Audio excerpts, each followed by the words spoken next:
Salam sejahtera. Nama saya Mariam Mokhtar. Baru-baru ini, 3 bekas pemimpin bermain permainan tuduh-menuduh.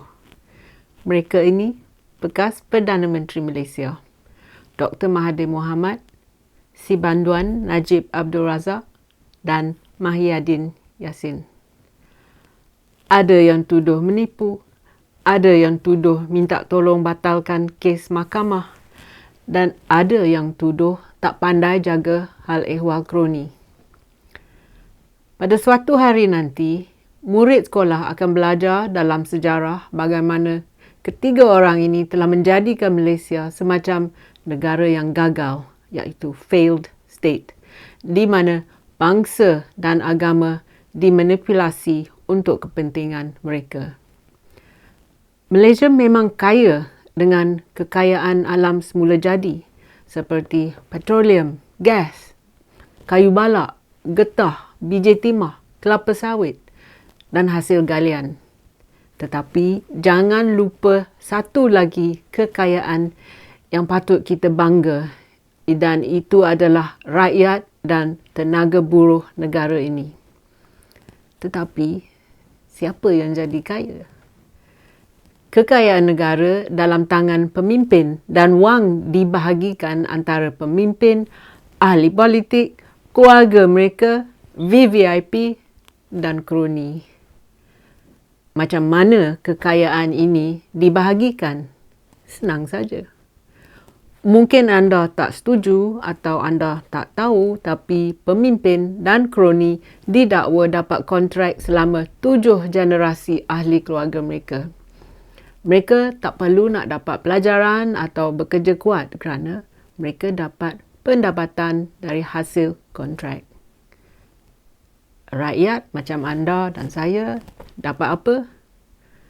Rakyat dapat BRIM, bayaran sekaligus. Puas tak? Oleh kerana polisi ketiga-tiga pemimpin ini, rasuah telah meningkat, kronisme bertambah dan penyalahgunaan kuasa naik. Dr. Mahathir mulakan lingkaran ke bawah, iaitu downward spiral untuk negara ini. Kita fikir pemimpin yang bijak akan menyelamatkan negara ini. Tetapi Si Banduan Najib Abdul Razak telah memusnahkan Malaysia lebih teruk lagi. Dia ada chance nak selamatkan Malaysia, tetapi dia gagal. Najib pula, dia ambil kesempatan dan membuat situasinya lebih teruk. Dia telah menyempurnakan teknik rasuah yang dipelajari semasa ia dalam Kabinet Mahathir. Dan 1 dekad selepas Mahathir letak jawatan, negara ini digelar kleptokrasi. Najib sepatut hentikan rasuah, tetapi dia yang paling korup. Yang Mahyadin pula tak tahu macam mana nak jadi pemimpin dan tak tahu nak sikap bertanggungjawab. Sepatutnya dalam langkah Sheraton, ia ada peluang emas nak tunjukkan yang orang Melayu ada maruah dan integriti. Tetapi malangnya, ia terkena penyakit virus gila kuasa. Kalau anda ingat masa Februari 2020, rakyat Malaysia jangkit penyakit coronavirus. Tetapi tidak Mahyadin. Dia virus gila kuasa. Jadi ini dia permainan yang mereka main. Mahathir tidak puas dengan Abdullah Badawi dan Najib dipilih jadi Perdana Menteri. Lepas tu, Najib digoleng oleh Dr. Mahathir. Dan ia pula digolengkan oleh Mahyadin.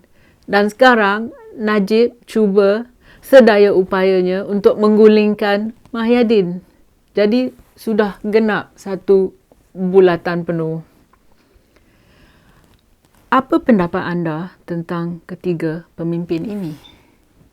Pertama, Dr. Mahathir ialah arkitek perkauman, kronisme dan rasuah.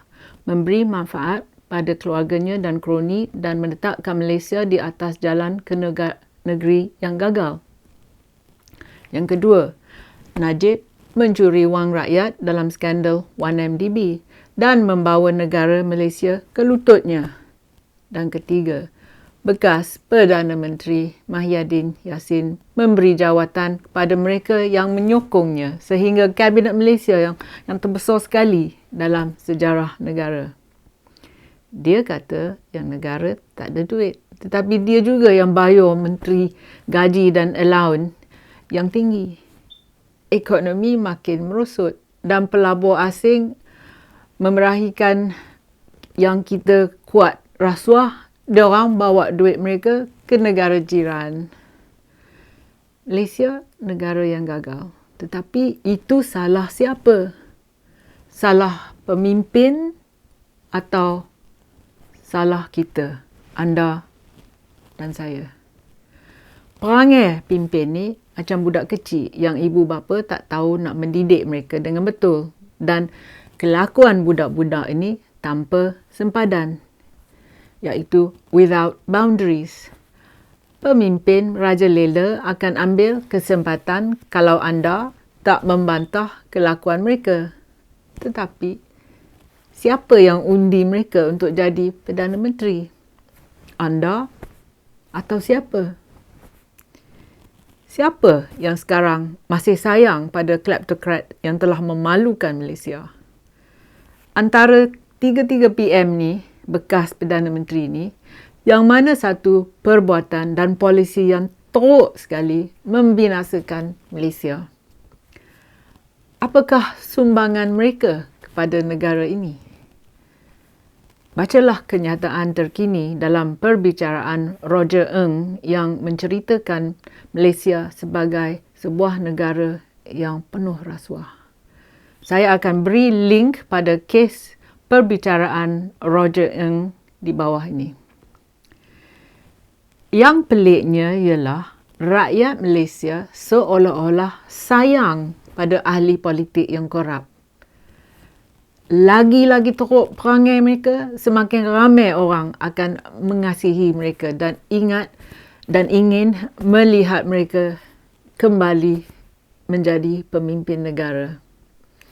Selama ini, mereka ni bermain dengan kehidupan rakyat, kehidupan anda dan kehidupan saya. Mereka jadi lebih kaya. Rakyat biasa hidup lebih sengsara. Walaupun dihukum di mahkamah, si Banduan Najib masih bebas. Anda curi letin Milo, tapi anda masuk penjara dengan serta-merta. Kini, kesemua mereka ni menuding jari antara satu sama lain, bermain permainan menyalahkan satu sama lain. Ismail Sabri pula tak pandai mentadbir negara. Kalau terpulang padanya, dia akan buat Malaysia 1 dan Malaysia 2. Semacam ia buat kes Lawyat Plaza beberapa tahun lepas. Sekarang ini seluruh dunia sedang memerhati kita dan diorang ketawa. Ismail Sabri mau pentingkan konsep keluarga Malaysia, tetapi keluarga Malaysianya bukan dilayan sama kerana ada anak kesayangan, ada anak angkat, ada anak tiri, ada anak yang didera dan ada anak yang telah dibuang. Kesemua Mahathir, Najib dan Mahyadin gunakan bangsa dan agama untuk meningkatkan sokongan mereka. Masa dulu, diorang ni kata yang hanya parti mereka saja yang menyatukan Melayu dan mempertahankan agama Islam. Sekarang ni, mereka tak kisah dalam UMNO baru atau bersatu, tetapi mereka telah menjatuhkan maruah orang Melayu dan memburukkan nama baik Islam. Mereka pelindung palsu Melayu dan Islam. Mereka salah guna kuasa apabila mentadbir negara. Mereka dan keluarga mereka dan juga kroni mereka yang jadi kaya. Anda dapat apa? Jadi, dalam pilihan raya negeri Johor dan dalam PRU 15, anda nak undi siapa? Adakah Melayu mudah lupa? Atau rakyat Malaysia mudah lupa? Atau anda telah berjaya dapat pelajaran yang membuka mata anda?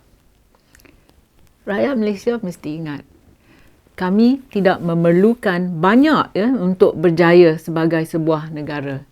Kami hanya perlukan kejujuran, keadilan, prinsip dan integriti dalam rakyatnya dan pentadbir urusan negara. Terima kasih kerana sudi menonton. Jumpa lagi. Kalau anda suka video saya, sila tekan like dan subscribe pada channel YouTube saya. Pertimbangkan menyertai laman Patreon saya. Terima kasih.